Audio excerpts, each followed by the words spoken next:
Se quedó ahí, confundido y solo en el vasto vestíbulo de mármol de aquel ático imponente en Polanco.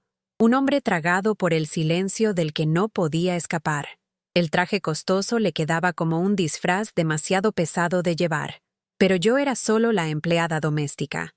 Tal vez tú trabajas para alguien que nunca dice gracias, o limpias mientras todos duermen. Dime, ¿desde dónde me estás escuchando? ¿Y qué hora es ahora? Te prometo que la historia de hoy te llegará al corazón. Me llamo Fátima, y durante 8 largos años limpié los pisos del penthouse de la familia Whitmore en la colonia Roma Norte. Esa mañana empezó como cualquier otra. Llevaba mi uniforme gris de siempre que olía a cera de limón y cargaba el peso de lágrimas invisibles. La tela estaba gastada de tanto lavado, y mis manos agrietadas por los productos de limpieza que prometían hacer brillar todo, excepto mi propio espíritu. Recuerdo el sonido que hacían mis zapatos gastados contra el mármol italiano, mientras me movía por habitaciones más grandes que departamentos enteros en la Doctores. Cada paso resonaba como una pregunta que tenía miedo de hacer. ¿Me ven? ¿Importo?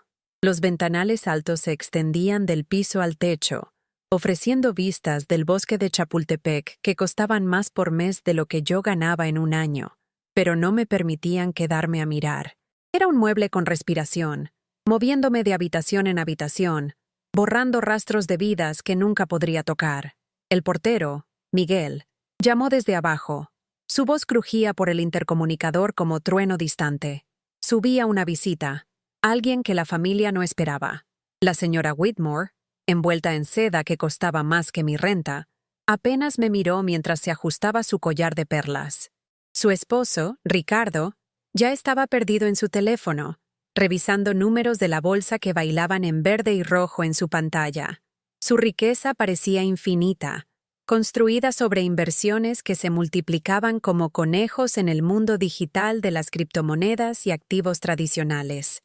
Las puertas del elevador se abrieron con un susurro, y él salió, alto, tal vez de 60 años, con cabello plateado y ojos que guardaban historias que no podía leer. Miró alrededor del penthouse como un hombre viendo fantasmas.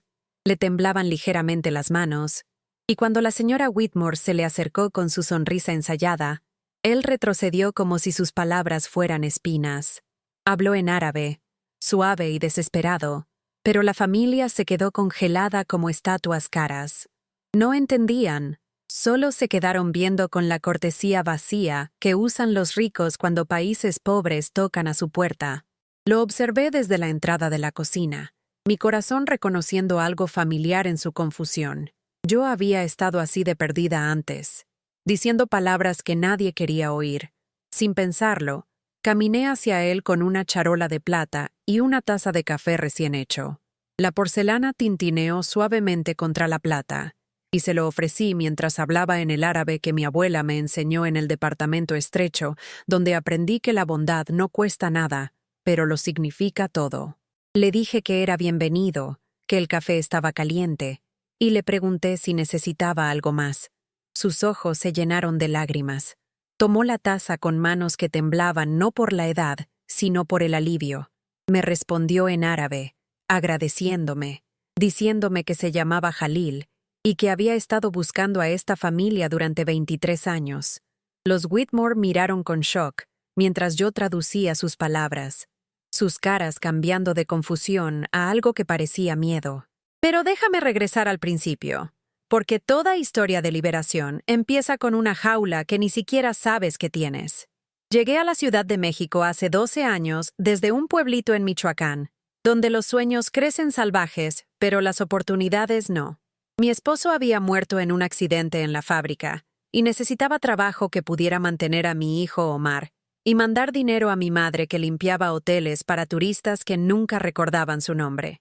La agencia de empleos en la Doctores me prometió una buena familia, gente que apreciaría la dedicación y honestidad. La familia Whitmore parecía perfecta en el papel. Ricardo Whitmore había construido una fortuna a través de inversiones inmobiliarias y magia de la bolsa que convertía números en millones. Su portafolio incluía todo desde acciones tradicionales hasta las criptomonedas más nuevas que prometían riqueza tan infinita como el Skyline de Santa Fe. Elizabeth Whitmore venía de dinero viejo, de esa clase que susurra en lugar de gritar y mide el valor en conexiones sociales más que en estados de cuenta. Su hija, Catalina, estudiaba en el TEC de Monterrey, preparándose para heredar no solo dinero, sino el arte de ver a través de la gente como si fueran ventanas. Su hijo, Jaime, vivía en Los Ángeles, manejando las inversiones familiares de la costa oeste con la crueldad casual que viene de nunca haber tenido que elegir entre la renta y la comida. Me contrataron para mantener su mundo, para pulir superficies que ya brillaban y organizar vidas que ya resplandecían con perfección artificial. El salario parecía generoso hasta que me di cuenta de que venía con impuestos invisibles. El impuesto de estar disponible 24 horas al día. El impuesto de sonreír cuando me hablaban como a una mascota. El impuesto de ver a mi propio hijo crecer a través de videollamadas pixeladas mientras yo criaba a los hijos de otros con amor de sobra. Mi cuarto estaba en el sótano, más pequeño que sus vestidores, pero más grande que cualquier cosa que hubiera llamado mía. Las paredes eran blancas y delgadas, y por las noches podía oír el latido del edificio a través de las tuberías. Agua corriendo, elevadores zumbando. La ciudad respirando a mi alrededor como un gigante que nunca dormía. Mandé la mayor parte de mi salario a casa. Omar necesitaba uniformes escolares, libros, tutorías para ayudarlo a convertirse en lo que yo nunca pude ser. Mi madre necesitaba medicinas para la artritis que atacaba sus manos como la pobreza ataca la esperanza. Me guardé lo mínimo para tarjetas del metro y los mandados más baratos, comiendo de ingredientes que los Whitmore tirarían. Esos primeros años se borraron juntos como estaciones vistas a través de ventanas sucias. Me memoricé sus horarios mejor que mis propios sueños. Ricardo despertaba a las 5:30, requiriendo café lo suficientemente fuerte para despertar a los muertos y periódicos planchados tan planos como la verdad. Elizabeth necesitaba su jugo de naranja recién exprimido y sus vitaminas organizadas por orden de importancia. Catalina quería su rebeldía servida con rebeldía orgánica y su ayuda con la tarea entregada con esfuerzo invisible. Aprendí los lenguajes de sus cuerpos antes de aprender los secretos de sus corazones. Los hombros de Ricardo se tensaban cuando la bolsa bajaba. La voz de Elizabeth se volvía más cortante cuando sus amigas cancelaban los almuerzos. El cuarto de Catalina se convertía en desastre cuando los muchachos no le regresaban las llamadas. Absorbí sus estados de ánimo como una esponja absorbe derrames, limpiando desórdenes emocionales que fingían no existir. Pero eran las pequeñas crueldades las que cortaban más profundo. La manera en que Elizabeth decía, «Solo asegúrate de que esté perfecto esta vez», como si nunca hubiera hecho nada bien. La manera en que Ricardo me entregaba sus estados de cuenta para archivar, dejándome ver números que representaban más dinero del que yo ganaría en toda la vida, como si mi pobreza fuera entretenimiento para su riqueza. La manera en que Catalina me presentaba a sus amigas como nuestra muchacha, reduciendo 8 años de servicio dedicado a 3 palabritas que me hacían desaparecer. Me perdí el primer día de preparatoria de Omar, porque Elizabeth necesitaba ayuda preparando una gala benéfica que recaudaba dinero para niños desfavorecidos. La ironía sabía amarga como el vino que servía a invitados que pensaban que la generosidad significaba firmar cheques mientras ignoraban a la mujer que pulía sus copas. Me perdí sus obras de teatro, sus partidos de fútbol, su cumpleaños 16 porque las necesidades de la familia Whitmore siempre venían primero, y yo había aprendido a hacerme lo suficientemente pequeña para caber en los espacios entre sus prioridades. Cuando Omar me llamó para contarme sobre su aceptación en el CCH, lloré en el closet de limpieza entre el cloro y la cera para muebles. Lo había logrado sin que yo estuviera ahí para ayudar con solicitudes o ensayos para becas. Se había convertido en alguien que apenas reconocía de nuestras breves visitas de fin de semana, un joven que hablaba de su futuro con una emoción que yo no había sentido en años. «Ma», me decía durante nuestras llamadas dominicales, «¿por qué no regresas a casa? Ya soy lo suficientemente grande para cuidarme solo». Pero no podía explicar cómo el miedo se había envuelto a mi alrededor, como cadenas hechas de recibos mensuales y cuentas bancarias vacías. Cómo irme se sentía como saltar de un precipicio cuando habías olvidado cómo volar. Cómo los Whitmore se habían convertido en mi prisión y mi seguridad. Y ya no sabía la diferencia. Las microagresiones llegaban diariamente como pequeños cortes que nunca sanaban del todo. El hermano de Ricardo, Marco, visitaba mensualmente. Un hombre que medía su valor por qué tan mal podía tratar a quienes le servían. Me tronaba los dedos cuando necesitaba algo, como si fuera un perro entrenado para traer cosas. Una vez, me acusó de coquetear con Ricardo porque le había llevado café sin que me lo pidiera. ¿Por qué siempre andas rondando alrededor de él?, dijo Marco, lo suficientemente fuerte para que Elizabeth oyera. ¿Qué tratas de demostrar? La familia se rió, pero su risa se sintió como piedras arrojadas al cristal. Aprendí a hacerme más pequeña, a anticipar necesidades sin estar presente, a existir en los espacios negativos de sus vidas. Se olvidaban de pagarme a tiempo regularmente, como si mis cuentas pudieran esperar por su conveniencia.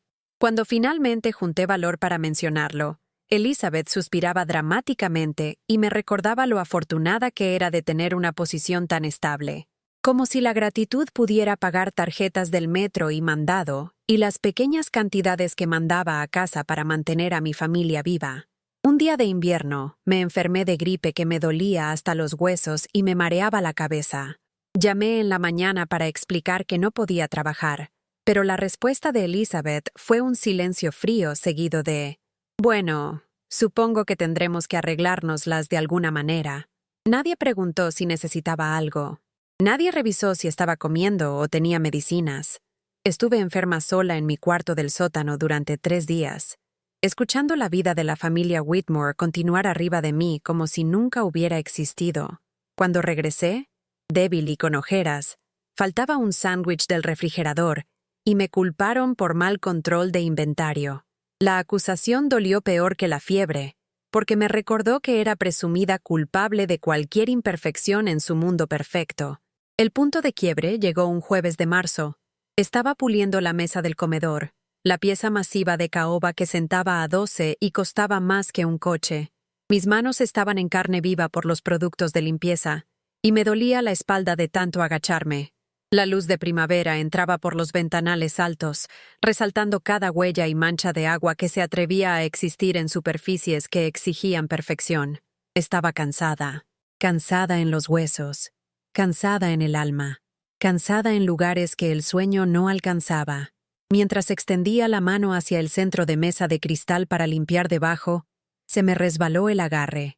La pieza cayó, haciéndose pedazos contra el piso de mármol, como mi corazón se había hecho pedazos años atrás en pequeños trozos, en los que seguía pisando. El sonido trajo a Elizabeth corriendo, sus tacones repiqueteando contra el piso como cronómetro. Se quedó viendo el cristal roto, luego a mí, su cara ciclando por shock, enojo y decepción. «Eso era de mi abuela», dijo calladamente, lo que de alguna manera dolió más que gritar. «Es irreemplazable». Me paré entre los pedazos, sintiéndome más pequeña que el fragmento más chico de vidrio roto. Me disculpé. Ofrecí pagar por ello de alguna manera. Prometí tener más cuidado. Pero Elizabeth nomás negó con la cabeza y se fue, dejándome limpiar la evidencia de mi imperfección. Esa noche, me senté en mi cama angosta y me quedé viendo una foto familiar en mi cómoda. Omar sonriendo en su graduación de secundaria. Mi madre parada orgullosa junto a él. Yo ausente del cuadro porque había estado trabajando. Me di cuenta de que me había convertido en fantasma en mi propia vida, presente solo en las historias de otras personas, invisible en la mía. Abrí el cajón de mi cómoda y saqué la maleta que había escondido ahí años atrás.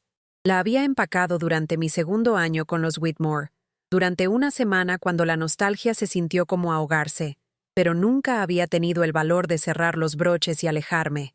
Esa noche, la cerré sin asegurarla, una promesa a mí misma de que la partida era posible. Tomé mi uniforme viejo, el de mi primer día, y lo quemé en el lavadero de utilidades del sótano. La tela se curvó y se ennegreció, y vi 8 años de servicio invisible desaparecer en humo. Luego encontré la carta que le había escrito a Elizabeth 6 meses antes, una carta de renuncia que explicaba mi valor y pedía respeto. Nunca la había mandado porque el valor es caro y había gastado todo el mío en supervivencia. Esa noche, la rompí en pedazos y los esparcí como nieve que se derrite antes de tocar el suelo. La mañana siguiente, algo había cambiado en mí. Desperté antes de mi alarma, no porque tenía que, sino porque quería ver el amanecer por mi ventana del sótano. La luz era pálida y débil, pero era luz de todas formas, y había olvidado que las mañanas podían tener promesa en lugar de solo obligación. Le serví a Ricardo su café sin la deferencia usual. Limpié el baño de Elizabeth sin las lágrimas invisibles usuales. Cuando Catalina se quejó de mi ritmo, la miré a los ojos en lugar del piso y dije: estoy trabajando tan cuidadosamente como puedo. La familia lo notó inmediatamente, como cuando los muebles se mueven ligeramente y el cuarto se siente diferente. Las sonrisas de Elizabeth se volvieron más cortantes. Las quejas de Catalina crecieron más fuertes. Ricardo empezó a cronometrar cuánto tardaban las tareas, como si mi eficiencia fuera una acción que pudiera intercambiar. «Has estado distante últimamente», me dijo Catalina una tarde mientras cambiaba sus sábanas. Fría. Paré de meter las esquinas y la miré. La miré de verdad. Tenía 22 años, hermosa de la manera que el dinero hace posible, pero sus ojos tenían el vacío que viene de nunca haber tenido que trabajar por nada. Me dio pena, lo que me sorprendió. Por 8 años, había envidiado su privilegio. Ahora me daba lástima su pobreza de espíritu. He sido la misma, dije calladamente. Tal vez nomás me estás notando por primera vez. ¿Mí? Me quedó viendo con la misma confusión que le podría mostrar a una lámpara que hablara, como si los muebles de repente hubieran desarrollado opiniones. La conversación terminó ahí, pero algo había empezado que no se podía parar. Fue la señora Kim del 7B quien me salvó, aunque nunca lo supo. La conocí en el elevador una noche, regresando de otro día interminable, borrando mi presencia de las vidas de otras personas. Era pequeña y mayor, con cabello plateado y ojos que guardaban décadas de gracia. Su departamento estaba directamente arriba del mío, y a veces podía oírla moviéndose, viviendo una vida callada que parecía tener espacio para paz. «Te ves cansada, querida», me dijo mientras bajábamos juntas. Su voz era gentil, con rastros de un acento que no podía ubicar. «¿Te estás cuidando?». La pregunta me sorprendió. Nadie había preguntado sobre mi bienestar en tanto tiempo que había olvidado que era posible. Murmuré algo sobre horarios largos, pero ella asintió con comprensión que iba más profunda que las palabras. «Fui maestra durante 42 años», dijo. «Sé cómo se ve cuando alguien da tanto de sí mismo que no queda nada. Ten cuidado de no desaparecer completamente». Se bajó en la planta baja, pero sus palabras subieron conmigo al sótano. Esa noche, me miré en el espejo del baño y vi lo que ella había visto. Mis ojos estaban huecos, mi piel gris de cansancio, mis hombros curvados hacia adentro como si tratara de ocupar el menor espacio posible. Había estado desapareciendo, un día de servicio invisible a la vez. El primer acto de rebelión fue pequeño, pero se sintió enorme. El siguiente fin de semana, no mandé dinero a casa. Por 8 años, había transferido la mayor parte de mi cheque a Omar y mi madre los viernes en la tarde, guardándome apenas lo suficiente para supervivencia. Ese viernes, me quedé con el dinero. Pasé el sábado en Chapultepec, algo que nunca había hecho a pesar de vivir enfrente durante años. Le compré un café a un vendedor y me senté en una banca, viendo familias jugar y parejas caminar y gente vivir vidas que incluían descanso. El café estaba amargo y perfecto, y lo bebí lentamente, saboreando libertad en cada sorbo. Omar llamó ese domingo, preguntando sobre la transferencia de dinero. Mi corazón latía fuerte mientras le expliqué que me lo quedaba esta semana, que necesitaba tiempo para pensar en mi futuro. Se quedó callado un momento. Luego dijo algo que cambió todo. «Ma, he estado trabajando medio tiempo en un restaurante. Tengo algunos ahorros. No tienes que mandar dinero si lo necesitas para ti. ¿Cuándo fue la última vez que te compraste algo nomás porque lo querías?». No podía recordar. Tantos años mis deseos habían estado enterrados bajo las necesidades de otras personas que ya ni los podía identificar. Después de que colgamos, caminé al banco y revisé mi saldo. Había ahorrado más de lo que pensaba, pequeñas cantidades que se habían acumulado en algo sustancial. No una fortuna, pero suficiente para tomar decisiones. Esa realización era intoxicante y aterradora. La decisión requiere valor, y el valor requiere creer que mereces mejor de lo que has aceptado. Los cambios empezaron pequeños. Me negué a trabajar en mi día libre, aunque Elizabeth programó una cena e insinuó que yo estaba siendo egoísta. Me fui a las 6 en lugar de quedarme hasta que cada plato estuviera perfecto y cada superficie brillara. Me compré mandado para mí, comida de verdad en lugar de lo que los Whitmore desechaban, y cociné comidas en la cocina común del edificio. La señora Kim me encontró ahí una noche, moviendo una olla de sopa que olía a hogar y niñez y posibilidades. Se sentó junto a mí sin invitación y compartió historias sobre estudiantes que había enseñado, niños que habían crecido en adultos que le mandaban tarjetas navideñas y fotos de graduación. «Tienes ojos bondadosos», me dijo mientras comíamos sopa juntas. «Pero están tristes. ¿Qué los haría felices?» La pregunta se quedó en el aire como incienso, asentándose en espacios que había mantenido cerrados durante años. Pensé en Omar, en mi madre, en la mujer que había sido antes de que el servicio se convirtiera en servidumbre. Pensé en sueños que había enterrado tan profundo que no podía recordar cómo se veían. Los Whitmore notaron mi retirada como una fiebre nota medicina.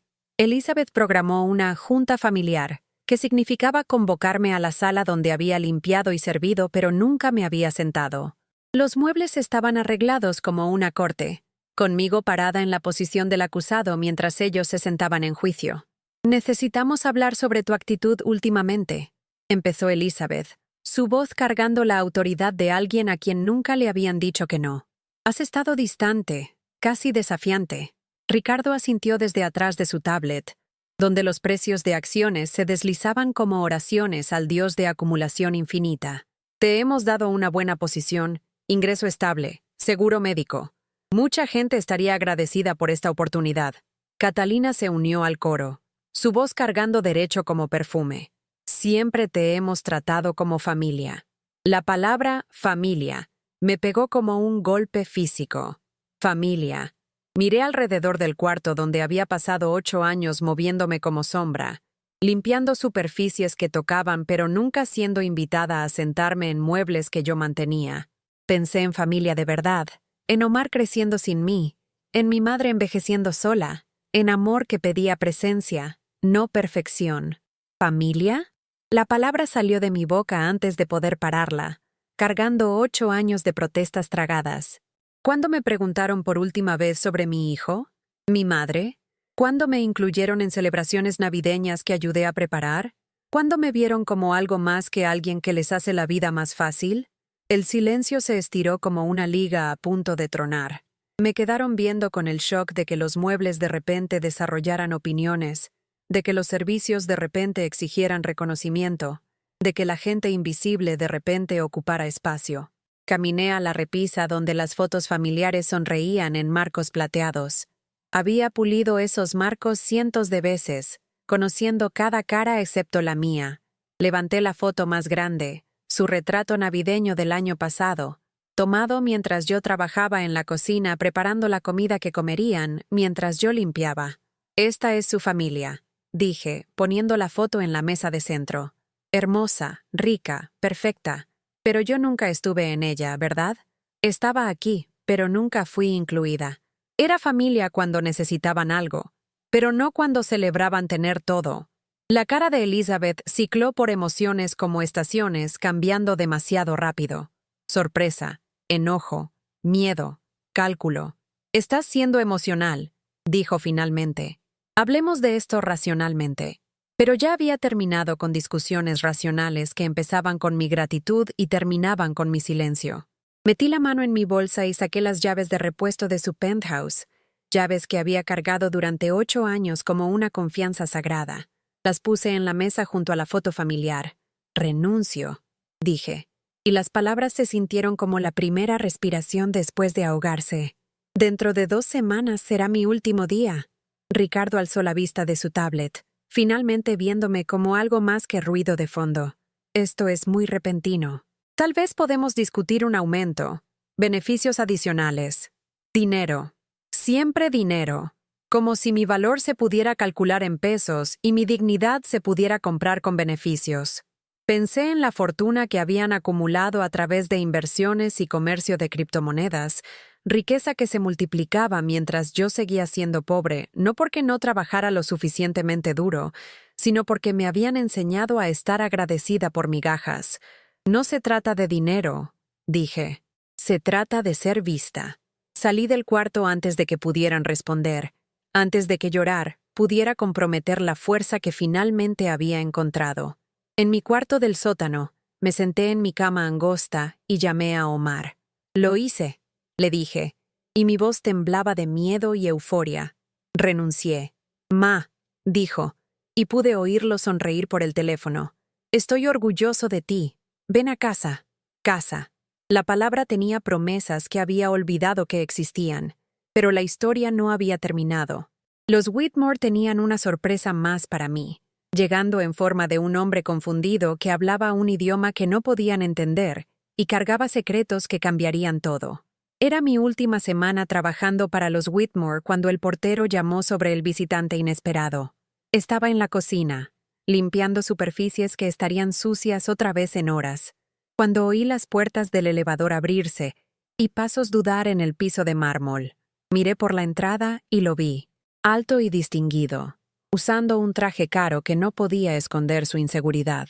Le habló en árabe a Elizabeth, palabras fluyendo como agua buscando tierra, pero ella nomás sonrió su sonrisa de anfitriona entrenada y gesticuló sin poder hacer nada. Algo en su postura me recordó a Omar en su primer día de escuela, valiente en la superficie pero asustado por dentro.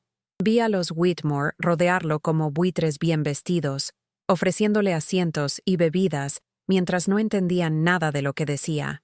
Estaban representando hospitalidad, mientras se perdían su esencia completamente. Preparé café como mi abuela me enseñó, fuerte y dulce, y ofrecido con cuidado genuino. Se lo llevé en una charola de plata que había reflejado mi cara miles de veces, pero nunca mi valor. Cuando le hablé en árabe, sus ojos se llenaron de lágrimas de alivio.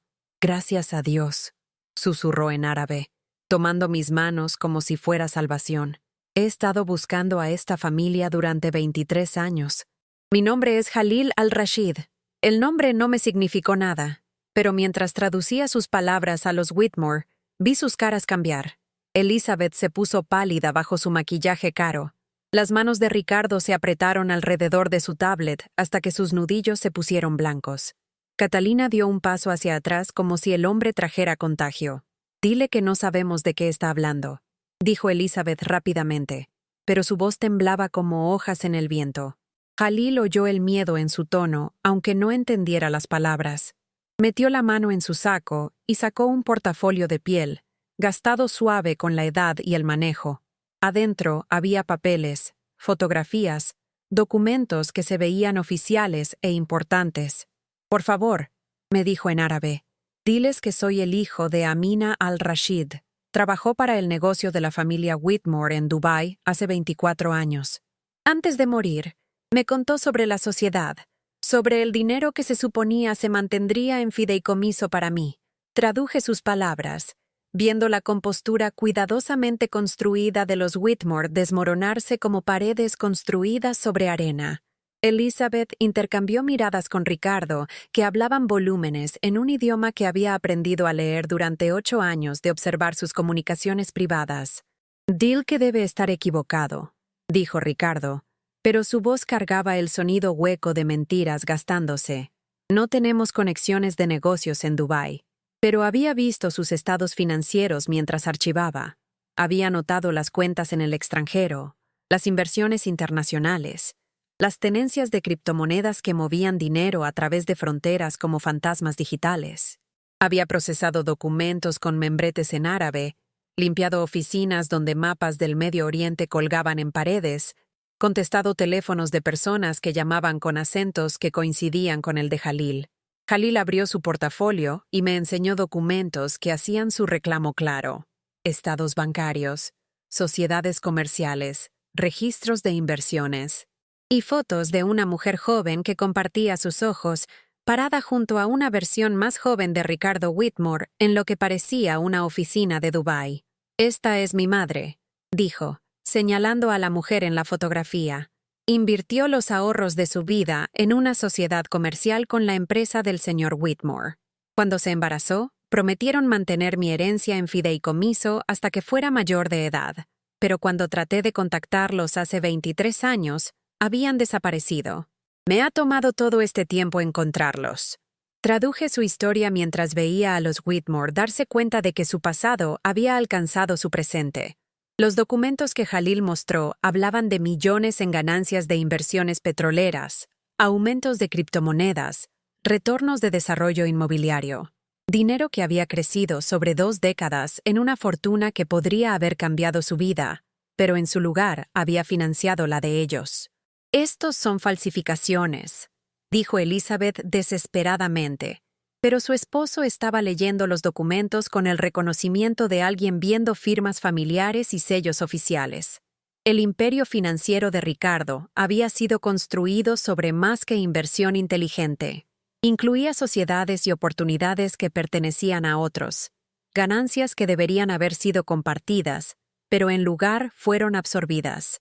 La herencia de Jalil había financiado el penthouse donde había trabajado como sirvienta, el lujo que me había rodeado como jaula mientras el dueño legítimo buscaba justicia a través de continentes. Me encontré en la extraña posición de ser traductora entre opresor y oprimido, entre riqueza robada y su dueño legítimo. Por 8 años, había limpiado las superficies de una vida financiada por robo, servido comidas pagadas con los sueños de alguien más. Catalina intentó un enfoque diferente. Aunque estos documentos sean reales, lo que no reconocemos, el Estatuto de Limitaciones habría expirado hace años. Pero Jalil sonrió tristemente y sacó un documento más. Un papel legal que hizo que Elizabeth ahogara un grito y Ricardo dejara caer su tablet. «Contraté abogados internacionales hace 6 meses», dijo Jalil a través de mí. «Han estado investigando el rastro financiero. Las transacciones de criptomonedas nunca desaparecen», dijeron. «Los recibos digitales duran para siempre. Han rastreado cada transferencia de Bitcoin, cada dividendo de acciones, cada ganancia inmobiliaria que creció de la inversión original de mi madre. La fortuna sobre la que vivían los Whitmore no era solo de ellos. Estaba construida sobre una fundación de la confianza y sueños de alguien más, multiplicada durante décadas en riqueza, que podría haber levantado comunidades enteras de la pobreza.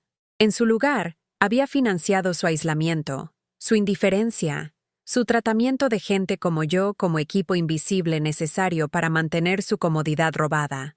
Pero Jalil sorprendió a todos, incluyéndome, con lo que dijo después. «No lo quiero todo», explicó mientras yo traducía. «Quiero justicia, reconocimiento, y suficiente para ayudar a mi propia comunidad en casa. Pero también quiero entender cómo vivieron con este secreto durante 24 años. ¿Cómo gastaron dinero que no les pertenecía mientras mi madre moría creyendo que había asegurado el futuro de su hijo?» El cuarto se quedó en silencio excepto por el sonido de las joyas de Elizabeth tintineando mientras le temblaban las manos. Ricardo se quedó viendo la pantalla oscura de su tablet, como si los precios de acciones pudieran proveer respuestas a preguntas morales. Catalina miró entre sus padres como niña, dándose cuenta de que sus héroes eran en realidad villanos. Me paré en medio de esta revelación, sosteniendo traducción entre idiomas y justicia entre mundos. Por 8 años, había sido invisible para esta familia. Ahora era el único puente entre sus pecados pasados y su ajuste de cuentas presente. Esa noche, después de que Jalil se fue con promesas de regresar con abogados y traductores, los Whitmore trataron desesperadamente de controlar la narrativa. Le ofrecieron dinero para desaparecer. Amenazaron con acción legal. Reclamaron que los documentos eran falsificaciones diseñadas para extorsionarlos. Pero había visto verdad en los ojos de Jalil, la misma verdad que reconocía en mi propia historia, la verdad de ser olvidado por gente que había lucrado de tu existencia, la verdad de que tu valor se redujera a utilidad mientras tu humanidad se volviera invisible. Trataron de comprar mi silencio también, ofreciéndome bonos y aumento para mantener privados los secretos familiares. Pero ya me estaba yendo. Sus secretos se irían conmigo, no porque les debiera lealtad, sino porque me debía dignidad. La noche antes de mi último día, La señora Kim me invitó a su departamento a tomar té. Su hogar era pequeño, pero lleno de luz. Muebles vividos que tenían memorias en lugar de mostrar riqueza. Las fotografías cubrían las paredes, estudiantes y familia, y momentos que importaban más que el valor monetario. «Te ves diferente», observó mientras nos sentábamos junto a su ventana, con vista al parque. Más ligera. Le conté sobre renunciar, sobre ir a casa con Omar, sobre sentirme asustada y libre simultáneamente. No le podía contar sobre Jalil o los secretos de la familia, pero podía compartir mi propia liberación. El miedo y la libertad a menudo se ven idénticos a primera vista, dijo sabiamente. La diferencia está en la dirección en que caminas. ¿Caminas hacia algo o huyendo de algo? Consideré su pregunta durante horas sin sueño. Estaba haciendo ambos, me di cuenta. Huyendo de la invisibilidad y hacia la visibilidad. Huyendo de los sueños de otras personas y hacia mis propios sueños. Huyendo de la servidumbre y hacia servicio que honrara tanto al que da como al que recibe. Mi última mañana con los Whitmore empezó antes del amanecer. Hice su café una última vez. Limpié su cocina hasta que brilló. Organicé sus vidas una última vez tan perfectamente que mi ausencia sería inmediatamente obvia. Dejé instrucciones detalladas para mi reemplazo, si es que podían encontrar a alguien dispuesto a trabajar para gente que confundía impotencia con crueldad. Elizabeth intentó una última manipulación mientras empacaba mis pocas pertenencias. Apareció en el sótano con lágrimas de cocodrilo y promesas desesperadas. «Has sido como familia para nosotros», dijo, usando esa palabra otra vez como arma disfrazada de afecto. «Seguramente podemos arreglar algo. Un aumento, tiempo de vacaciones adicional, mejor seguro médico». La miré parada en mi cuarto del sótano, probablemente la primera vez que había descendido para ver dónde vivía. El espacio era pequeño y desnudo, amueblado con descartes de sus proyectos de redecoración. Por 8 años, habían caminado arriba de mi cabeza mientras yo dormía bajo sus pies, invisible hasta que necesitaban algo. «La familia no vive en sótanos», dije calladamente. «A la familia no se le olvida cuando los días de pago llegan tarde. A la familia no se le culpa por tesoros rotos, o se le acusa de coquetear o se le trata como aparatos caros». Abrió la boca para discutir, pero levanté mi mano. «Ustedes me dieron un trabajo, y yo les di 8 años de mi vida.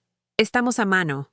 Pasé junto a ella y subí las escaleras del sótano por última vez, cargando mi maleta solitaria y 8 años de memorias que finalmente estaba lista para dejar atrás. Ricardo esperaba junto a la puerta del frente con un sobre, presumiblemente mi último cheque. Me lo entregó con la formalidad incómoda de alguien que nunca había aprendido a decir gracias o adiós a gente que consideraba por debajo de su atención. «Espero que seas discreta sobre asuntos familiares», dijo, confirmando que mis sospechas sobre su culpabilidad eran correctas. Tomé el sobre sin abrirlo. «Los asuntos de su familia nunca fueron mi negocio», dije. «Los asuntos de mi familia finalmente van a ser míos». Las puertas del elevador se cerraron detrás de mí como cortinas cayendo en una obra en la que nunca había querido actuar. Pero en lugar de aplausos, solo oí silencio y el zumbido mecánico de maquinaria llevándome lejos de 8 años de servicio invisible hacia un futuro incierto pero visible. Omar me recibió en el aeropuerto de la Ciudad de México, más alto de lo que recordaba, y sonriendo con orgullo que no tenía nada que ver con dinero o estatus. Me abrazó como si fuera preciosa, como si importara, como si mi presencia fuera suficiente regalo. Manejamos por la Doctores hacia el departamento que había encontrado para mí, pequeño pero brillante, con ventanas que dejaban entrar luz y paredes que tenían espacio para fotografías de gente que amaba. «Ahorré dinero del trabajo en el restaurante», me dijo mientras nos sentábamos en tráfico que se sentía como libertad comparado con el silencio de mármol del penthouse Whitmore. «Suficiente para el primer mes de renta y depósito.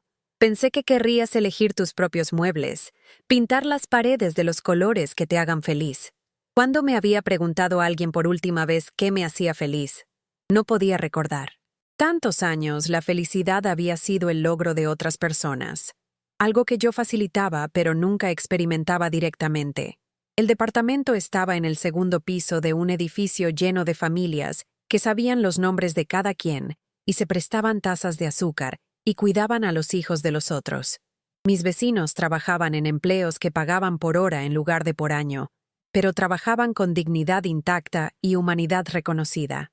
La señora Rodríguez de al lado me trajo arroz y frijoles mi primera noche, quedándose a platicar sobre sus nietos y preguntando sobre mi hijo con interés genuino.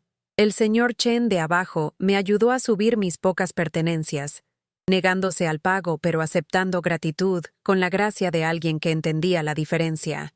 Planté albahaca y hierbabuena en el alféizar de la cocina, brotes verdes alcanzando hacia la luz como esperanza echando raíces. Las plantas crecieron salvajes y fragantes, nada como los arreglos controlados que había mantenido en el penthouse Whitmore. Estas plantas crecían porque querían vivir, no porque alguien exigiera perfección. La mayoría de las mañanas despertaba antes del amanecer por costumbre, luego recordaba que no tenía a dónde ir, nadie a quien servir, ningún piso que pulir antes de que empezara el día de alguien más. El silencio se sentía extraño al principio, ausencia de emergencia en lugar de presencia de paz. Tenía que aprender la diferencia entre soledad y solitud, entre vacío y espacio para posibilidad. Me inscribí en un programa de servicios humanos en una universidad comunitaria, pensando que tal vez me convertiría en trabajadora social o consejera. Quería trabajar con dignidad, para servir a gente que necesitara ayuda más que conveniencia, para ser visible en mi utilidad, en lugar de invisible a pesar de ella. Mis compañeros de clase eran inmigrantes y madres trabajadoras, y gente empezando de nuevo después de circunstancias que no pudieron controlar. Estudiamos juntos en la biblioteca, compartimos café en la cafetería, formamos amistades basadas en respeto mutuo más que necesidad mutua. Por primera vez en años, tuve conversaciones donde la gente preguntaba mi opinión y escuchaba mis respuestas. Omar me visitaba cada fin de semana, trayendo ropa sucia y historias sobre sus clases y planes para el futuro que me incluían como madre más que como sistema de apoyo financiero. Cocinamos comidas juntos, vimos películas, hablamos sobre sueños que ambos habíamos estado demasiado cansados para soñar durante los años, cuando sobrevivir tomaba toda nuestra energía. «Estás diferente, Ma», me dijo un sábado mientras caminábamos por el Parque México, más calmada pero más fuerte al mismo tiempo, como si finalmente tuvieras espacio para ser tú misma. Pensé en su observación mientras nos sentábamos junto al lago, viendo familias hacer picnics y niños alimentar patos y parejas tomarse de las manos como si el amor fuera simple. Sí era diferente. La mujer que había susurrado por pasillos de mármol y se disculpaba por existir, había sido reemplazada por alguien que hablaba a volumen normal y ocupaba espacio sin disculpas. A veces revisaba noticias en línea sobre la familia Whitmore, preguntándome si Jalil había seguido su caso legal o si habían logrado comprar su salida de las consecuencias como la gente rica frecuentemente hace. Encontré un artículo pequeño enterrado en la sección de negocios sobre negociaciones, de acuerdo involucrando fraude de criptomonedas y disputas de inversión internacional, pero sin detalles que satisficieran mi curiosidad. Esperaba que Jalil hubiera encontrado justicia, o al menos reconocimiento. Esperaba que los Whitmore hubieran aprendido algo sobre la diferencia entre ganar dinero y robarlo, entre construir riqueza y heredar robo. Pero más que nada esperaba que trataran a su próxima empleada doméstica mejor de lo que me habían tratado a mí, aunque dudaba que el cambio llegara fácilmente a gente que había pasado décadas practicando indiferencia. 6 meses después de dejar el penthouse, estaba caminando por mi barrio cuando vi una figura familiar sentada en una banca afuera de la estación del metro. La señora Kim, leyendo un libro bajo el sol de la tarde, viéndose exactamente tan sabia y gentil como había estado en nuestros breves encuentros en el elevador. Fátima alzó la vista mientras me acercaba, su cara iluminándose con placer genuino. «Qué maravilloso verte. Te ves hermosa, hermosa». ¿Cuándo me había dicho a alguien por última vez que era hermosa? Me senté junto a ella en la banca, agradecida por su presencia en este nuevo capítulo de mi vida. «Vivo en la Doctores ahora», le dije. «Estoy estudiando para ser consejera, trabajando con familias inmigrantes que necesitan ayuda navegando sistemas que entiendo demasiado bien». Asintió con aprobación. «Buen trabajo, trabajo importante, Trabajo que te ve mientras ayudas a otros a ser vistos. Vimos el barrio a nuestro alrededor, gente llegando a casa del trabajo y la escuela, familias juntándose para la cena, vida sucediendo a velocidad humana más que velocidad de mármol. La señora Kim me contó que era voluntaria en un centro de alfabetización, enseñando inglés a adultos que le recordaban antiguos estudiantes. Los Whitmore preguntaron por ti, mencionó casualmente. Elizabeth se topó conmigo en el lobby el mes pasado. Parecía sorprendida de que no hubieras mantenido contacto. Pensé en esta información, volteándola como una piedra examinada por valor. La idea de que esperaran contacto continuo después de 8 años de tratarme como mueble caro se sentía típico de su incapacidad de entender relaciones humanas básicas. ¿Le dijiste algo de mí? La señora Kim sonrió misteriosamente. Le dije que la gente florece cuando finalmente se planta en buena tierra. Mientras se acercaba el invierno, completé mi primer semestre con calificaciones que me sorprendieron. Había olvidado que era inteligente, que podía aprender ideas nuevas y escribir ensayos y participar en discusiones con ideas que valía la pena oír. Mis profesores me trataron como estudiante más que como sirvienta, valorando mi perspectiva más que solo mi productividad. Una noche, mientras estudiaba para finales, recibí una llamada de un número que no reconocía. La voz era familiar pero inesperada. «Fátima, soy Jalil al-Rashid. Conseguí tu número del centro comunitario, donde alguien dijo que ayudas a traducir para familias refugiadas». Mi corazón saltó, recordando al hombre cuyo árabe había entendido cuando los Whitmore no podían, cuyo reclamo de herencia había expuesto su fundación financiera. «¿Cómo salió tu caso legal?», pregunté en árabe, agradecida de hablar el idioma de mi abuela con alguien que lo compartía. «Se resolvió fuera de corte», dijo, y pude oír satisfacción en su voz. «No todo lo que merecía, pero suficiente para financiar la escuela que quiero construir en nombre de mi madre. Suficiente para asegurar que los hijos de otras personas reciban la educación que ella nunca recibió». Me contó sobre sus planes. Una escuela técnica en Jordania que entrenaría a jóvenes para trabajos en la industria creciente de energía solar. Tecnología limpia financiada por justicia reciclada, oportunidad creada de robo recuperado. «Quería agradecerte», dijo, «no solo por traducir ese día, sino por tratarme como ser humano cuando estaba confundido y asustado. Los Whitmore me ofrecieron café como transacción comercial. Tú me lo ofreciste como regalo». Después de que colgamos, me senté en mi departamento pequeño rodeada por mis libros de justicia criminal y sentí algo que no había experimentado en años. Orgullo. No orgullo en lo que había acumulado o logrado, sino orgullo en quien había sido durante un momento cuando las decisiones importaron. Había sido bondadosa con un extraño cuando nadie estaba viendo. Había hablado por la verdad cuando las mentiras eran más convenientes. Había elegido dignidad sobre pesos y humanidad sobre hábito.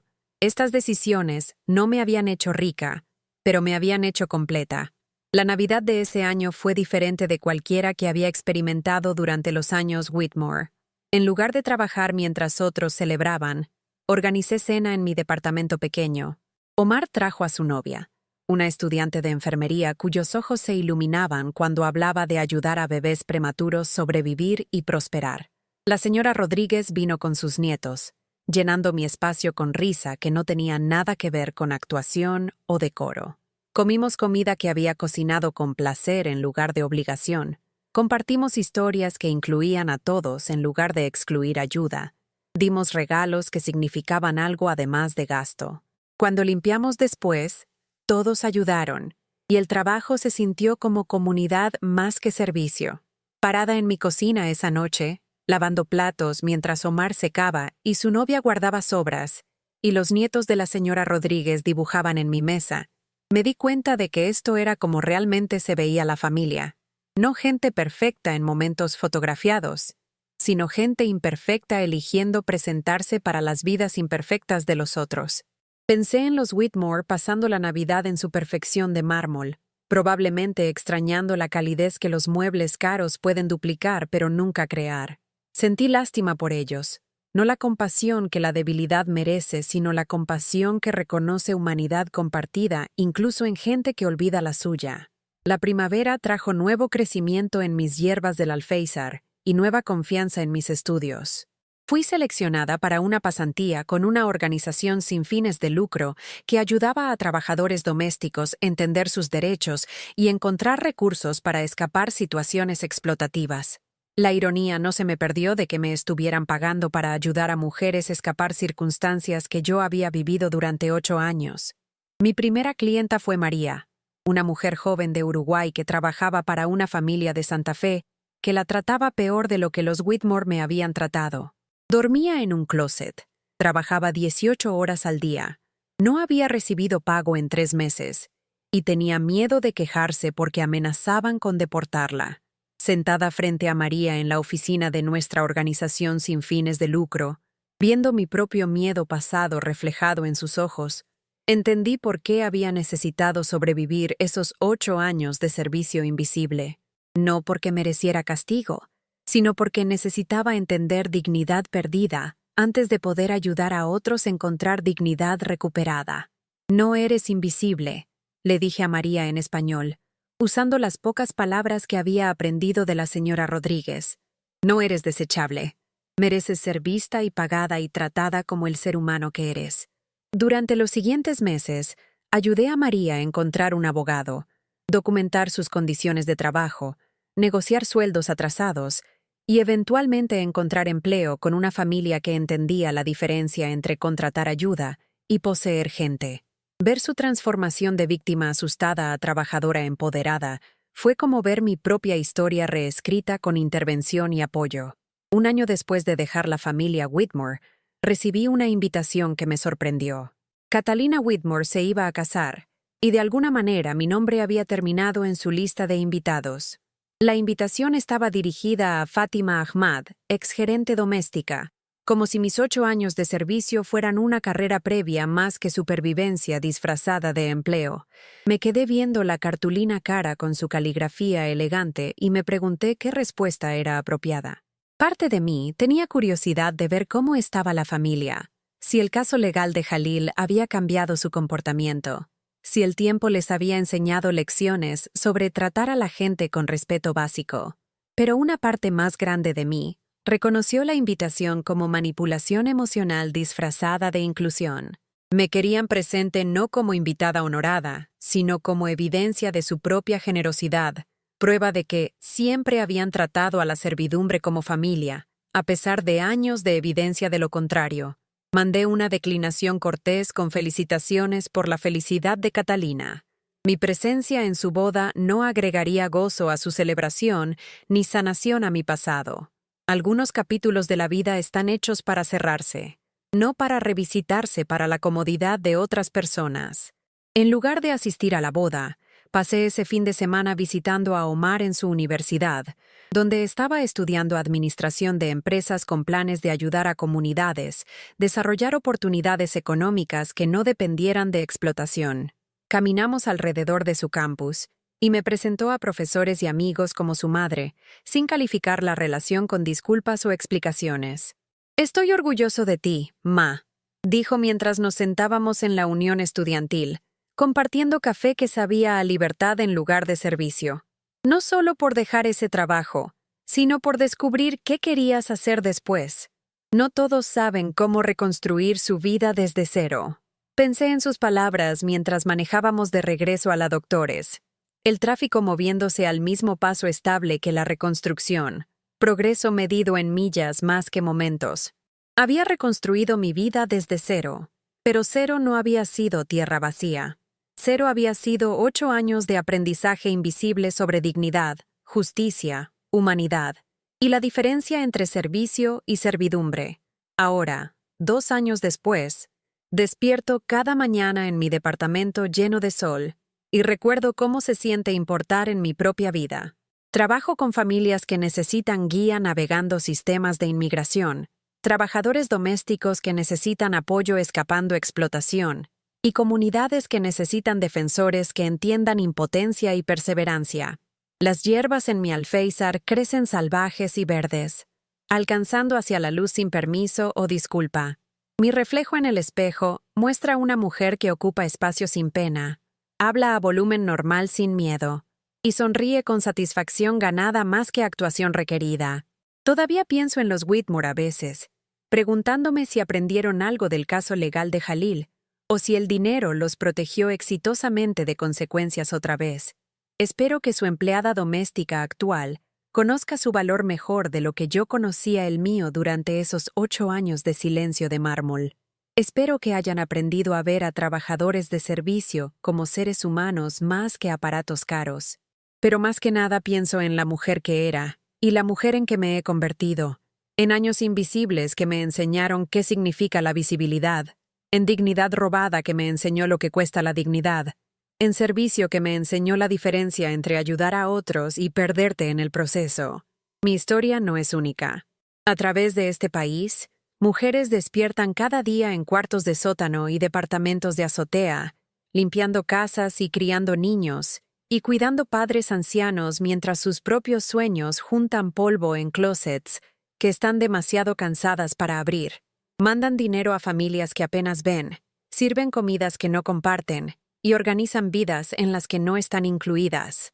Si estás escuchando esta historia mientras trabajas para alguien que nunca dice gracias, mientras limpias después de gente que no te ve, mientras das tus mejores años a la comodidad de otras personas, por favor, óyeme cuando digo esto. No eres invisible, no eres desechable, mereces dignidad, reconocimiento y la oportunidad de importar en tu propia vida. Tu servicio tiene valor, pero tú tienes valor más allá de tu servicio. Tu trabajo importa, pero tú importas más que tu trabajo. Las familias que cuidas tienen suerte de tenerte, y si no reconocen esa suerte, el problema es su ceguera, no tu valor. ¿Has sentido alguna vez invisible en tu propia vida? ¿Has trabajado alguna vez para gente que te trató como mueble caro más que humano valioso? ¿Has dado alguna vez tanto de ti misma a otros que olvidaste quién eras debajo de todo ese dar? La noche que dejé el penthouse Whitmore, me paré en Polanco y miré hacia arriba a las ventanas donde había pasado 8 años, volviéndome más y más pequeña hasta casi desaparecer. Las luces estaban prendidas, cálidas y doradas, pero no sentí nada más que alivio. Esas ya no eran mis luces, eran responsabilidad de alguien más ahora. Caminé a la estación del metro con mi maleta solitaria, y por primera vez en 8 años, compré una tarjeta del metro con mi propio dinero para un viaje a mi propio destino. El tren estaba lleno de gente llegando a casa del trabajo, cansada pero visible, batallando pero reconocida, trabajando pero no poseída. Me paré entre ellos y sentí que pertenecía a algún lugar otra vez. Han pasado 3 años desde esa noche, y he aprendido cosas sobre mí que nunca supe durante esos años invisibles. Aprendí que me encanta enseñar, que soy buena con números, que tengo opiniones sobre política y arte y películas. Aprendí que me río fuerte cuando algo es verdaderamente chistoso, que lloro fácilmente durante comerciales de compañías telefónicas, que prefiero mi café negro y mis amistades honestas. Aprendí que mis manos son hábiles en más que limpiar, pueden consolar a un niño llorando, ayudar a un anciano tembloroso firmar documentos, sostener espacio para mujeres que necesitan a alguien que escuche sus historias de supervivencia. Aprendí que mi voz, tanto tiempo entrenada para susurrar disculpas, también puede decir verdad al poder y cantar canciones de cuna a mis nietos que no existen todavía, pero se sienten posibles ahora. Omar se graduó el mes pasado con máximos honores, su diploma ganado a través de trabajo y beca, y la determinación que heredó de ambos padres. En su ceremonia de graduación, me senté entre la audiencia usando un vestido que me había comprado para mí, en un color que elegí porque me hacía sentir hermosa. Cuando dijeron su nombre, aplaudí y grité sin preocuparme por hacer demasiado ruido u ocupar demasiado espacio. Después de la ceremonia, me encontró entre la multitud y me abrazó fuerte. «Gracias, Ma», me susurró al oído, «por enseñarme que nunca es demasiado tarde para elegirte a ti misma». Pensé en esas palabras mientras celebrábamos en un restaurante donde ordené exactamente lo que quería sin revisar los precios, donde le hablé al mesero como igual y di buena propina porque sabía cómo se sentía depender de la bondad de otras personas para sobrevivir. Esa noche, mientras abría la puerta de mi departamento que rento bajo mi propio nombre con dinero que gané a través de trabajo que honra tanto mis habilidades como mi humanidad, me di cuenta de algo profundo. No solo había escapado de los Whitmore, me había encontrado a mí misma. La mujer que limpió sus pisos de mármol durante 8 años había sido real, pero había estado incompleta, actuando una versión de sí misma que cabía en los espacios entre las vidas de otras personas. La mujer que soy ahora es de tamaño completo, ocupando espacio apropiado en su propia vida, visible para sí misma y otros que importan. A veces, exclientes del centro de inmigración llaman para ponerme al día sobre sus éxitos. María, la mujer joven de Uruguay, se hizo ciudadana el año pasado y ahora maneja 3 otras trabajadoras domésticas para una cooperativa que ayudó a establecer. Fijan sus propios sueldos, sus propias horas, sus propios términos de empleo digno. «Me salvaste la vida», me dice cada vez que hablamos, pero sé que la verdad es más compleja. Nos salvamos la una a la otra al reconocer nuestra humanidad compartida en circunstancias diseñadas para hacernos invisibles. La semana pasada, recibí una carta reenviada de mi dirección anterior en el edificio Whitmore. El sobre era grueso y caro, con una dirección de remitente de un bufete de abogados en Dubái. Adentro había un documento en árabe con traducción al español adjunta. Khalil al-Rashid había establecido un fondo de becas para hijos de trabajadores domésticos, financiado por su acuerdo con la familia Whitmore. La carta explicaba que había sido seleccionada como uno de 3 miembros del consejo que ayudarían a decidir qué estudiantes recibirían apoyo para educación superior. Tu bondad durante mi visita a América se quedó conmigo, había escrito Khalil en una nota personal adjunta a los documentos oficiales. Supe después sobre tu situación con esta familia, y quería honrar tu humanidad pidiéndote ayudar a asegurar que los hijos de otras personas tengan oportunidades que sus padres ganaron, pero no pudieron acceder. Me senté en mi cocina, rodeada de hierbas prósperas y luz del sol fluyendo, sosteniendo documentos que transformaron mis 8 años de sufrimiento invisible en propósito visible. La riqueza robada de la familia Whitmore, recuperada a través de justicia y redistribuida a través de generosidad, ahora financiaría sueños que habían tratado de mantener enterrados. La ironía era hermosa y perfecta. Su dinero levantaría exactamente el tipo de gente a quien habían pasado años despreciando. Las manos que se habían negado a ver ahora ayudarían a otras manos a alcanzar hacia educación, dignidad y elección. Llamé a Omar para contarle sobre el fondo de becas, y se rió con el tipo de gozo que viene de ver patrones de justicia emerger del caos. «Ma», dijo, «¿te acuerdas cuando te preocupabas que esos 8 años fueron desperdiciados? Mira lo que salió de ellos. Ayudaste a un hombre a encontrar justicia que ayuda a niños a encontrar futuros. Transformaste sufrimiento invisible en servicio visible». Esa noche, caminé por mi barrio de la Doctores mientras la tarde se asentaba sobre familias llegando a casa entre sí. Niños jugaban en patios frontales, mientras padres cocinaban cena, y abuelos se sentaban en escalones compartiendo historias y observaciones. Los sonidos eran a escala humana, risa y conversación, y vida sucediendo a la velocidad de relación más que obligación. Pensé en los Whitmore en su silencio de mármol, rodeados de belleza cara, pero aislados de conexión humana. Pensé en Elizabeth, probablemente entrenando otra empleada doméstica a estar agradecida por migajas e invisible a cambio de estabilidad. Pensé en Ricardo, todavía persiguiendo números en pantallas mientras se perdía la riqueza que no se puede digitalizar o intercambiar. Pensé en Catalina, casada ahora pero probablemente todavía presentando ayuda como nuestra gente, más que aprender sus nombres. Y luego paré de pensar en ellos, porque ya no eran mi responsabilidad entender o perdonar o arreglar. Eran solo gente que había conocido durante un capítulo de mi vida que estaba terminado. Personajes en una historia que me pasó, pero no me definió. Mi reflejo me sonrió de regreso desde escaparates de tiendas mientras pasaba, una mujer caminando con propósito por un barrio donde pertenecía. Mis manos se mecían libremente a mis lados. vacías de charolas de plata y suministros de limpieza, disponibles ahora para trabajo más importante: sostener a quienes amo, construir lo que importa, alcanzar hacia la luz. El metro me llevó a casa, a un departamento donde dormiría en una cama que había elegido, en un cuarto pintado de colores que me hacían feliz, rodeada de la paz que viene de ser vista y valorada por gente que importa, incluyéndome a mí misma. Mañana despertaría temprano por elección más que obligación. Haría café exactamente como me gusta. Y pasaría mi día ayudando a gente a descubrir su propio valor en sistemas diseñados para hacerlos sentir sin valor. Es trabajo que paga en satisfacción tanto como salario, servicio que honra tanto al que da como al que recibe, visibilidad que crece más brillante mientras más se comparte. Esta noche, llamaría a mi madre y hablaría de todo y nada, el lujo de conversación con alguien que me ha amado desde antes de que supiera que necesitaba ser amada.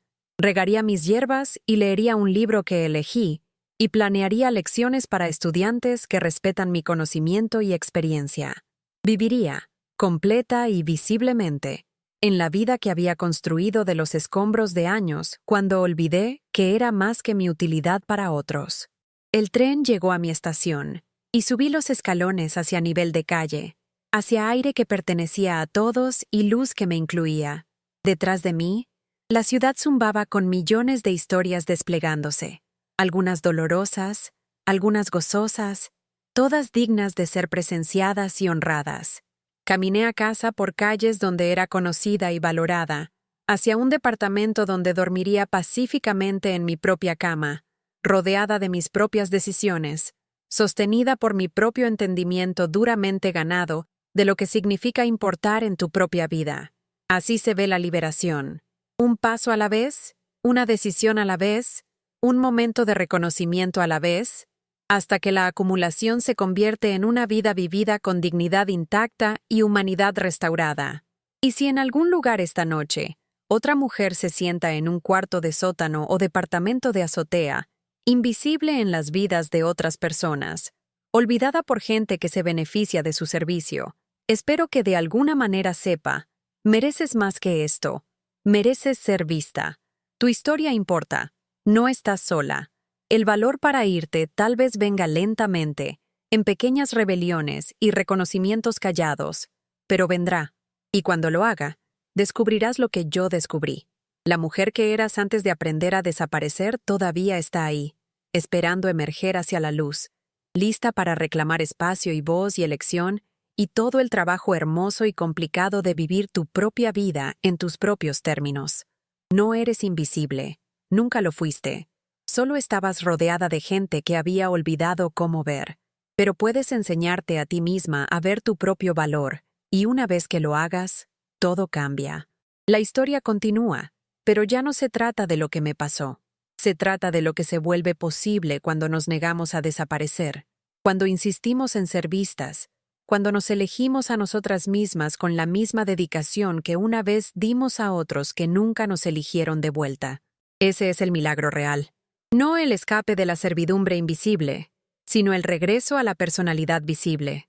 La recuperación de una vida vivida con dignidad en la luz donde todos pueden vernos por quienes realmente somos. Si esta historia te recordó tus propias experiencias o alguien que conoces que merece reconocimiento por años invisibles de servicio dedicado, por favor compártela en los comentarios abajo. A veces lo más poderoso que podemos hacer unas por otras es decir: te veo. Tu historia importa, no estás sola. Si esta historia te llegó al corazón, dale like y suscríbete. Ayuda a que este mensaje llegue a otra mujer que trabaja con dedicación y corazón. Para continuar este viaje emocional, hemos preparado un podcast especial lleno de historias igual de conmovedoras. Lo puedes encontrar aquí, haciendo clic a la izquierda. Gracias por acompañarme en este viaje del corazón. Te veo en la próxima historia.